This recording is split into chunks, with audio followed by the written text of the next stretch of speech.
আজকে আমি করে দেখাচ্ছি জিরে আলু। আলুটা আমি সিদ্ধ করে নিয়েছি, কড়াই গরম হতে দিয়েছি। এবার এতে দিয়ে দেবো সর্ষের তেল।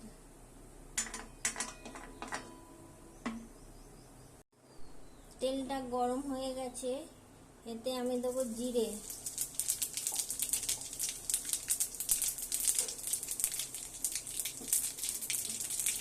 জিরেটা ভাজা ভাজা হয়ে যাবার সাথে আলুগুলো আমি দিয়ে দিলাম।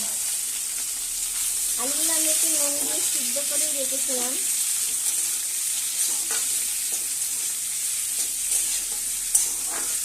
তাহলে নুনটা ভিতরে যায়, হয়তো একটু বড় বড় করে কাটলেও অসুবিধা হয় না। এদিকে জিরে আলুটা ধনে আর জিরেটা বেটে নেব। আর চিলি ফ্লেক্স নেই বলে আমি শুকনো লঙ্কা ভেজে এটাকে বেটে রেখেছি। এবার শিলনোড়ায় বেটে নেব।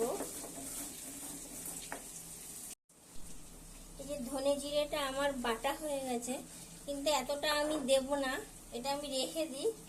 যখন পরবর্তী সময় আবার করি এটাই আবার দিয়ে দিই। এটা আমি কোটোয় রেখে দিই। এদিকে আলুটাও একটু ভাজা ভাজা হয়ে গেছে।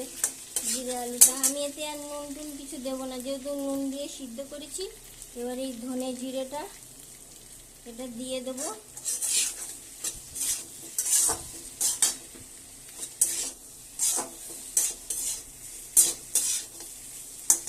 আর যে চিলি ফ্লেক্সটা বেটে রেখেছিলাম এটা আমি সামান্য দেবো। ঝালটা যে যেরকম খাবে, চিলি ফ্লেক্সটা অল্প।